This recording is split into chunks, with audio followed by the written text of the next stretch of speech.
So it must have been quite frustrating for the first hour or so, that rushing on from the sideline. Yeah, I think it's one of those games today where we're going to get a lot of teams are going to come here and they're going to go four at the back, 5 in midfield, 1 up front, running around, trying to be a nuisance, but pretty much just wanting to block it out, slow it down. You see the goalkeeper from the first couple of minutes was slowing it down and taking the time. Difficult to break down, so we had to be patient and we had to pass the ball around, be patient, back across, and then the moment one of their lads switched off, a little bit of lack of concentration, then we got to step it up and bop, see if we can get them. Once we got that first goal, we knew once they got the first one, they'd have to come and step out a little bit. They couldn't just sit back again, and that's when we probably get more. And I think, like you said, I think we could have had 5 or 6 today, but it was important that we were patient. We didn't start forcing it. We certainly didn't let them slow our tempo down, because that's what they wanted to do. But we'll get a lot of teams do that this year, so it's going to be difficult. So what was the half-time message? Obviously we were probably getting a little bit frustrated by that point, so what did you say to the lads at half-time? Well, I mean, pretty much the patience, you know, we're not doing anything wrong, we look solid at the back, bit of patience, keep the ball, switch it quick, don't force it, but get it across, bop, bop, bop. If it's not on, come out, start again. Don't get frustrated if it's not on down one side and cross it when there's, come out, start again.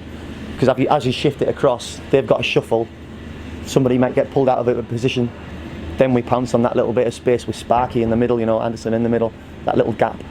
And it worked really well. And I think once we got the two bigger lads on up front as well, we had a bit of a physicality up front, so it wasn't coming back. So Sparky was able to drop on second ball. You know, it wasn't getting pumped back into the midfield, it was dropping down. We would get the bits, and that helped. He had a great game today, Sparky. Yeah. He's an important sort of player, isn't he? In these sorts of games where there's very little space and you're trying to get people in between the lines. Well, you know, they talk about really good players, intelligent players. They don't necessarily have to run around like a lunatic and find space. They walk into space. They just sort of stand still and they'll find space. And fortunately, we've got the players who can find them. You know, Gotti, he's one of the best passers of the ball in the league. You know, next league up as well. So he'll find him. So if he gets that space, he'll find him. I think Steve came on. Steve did well when he came on and found them little balls into feet, into the little pockets.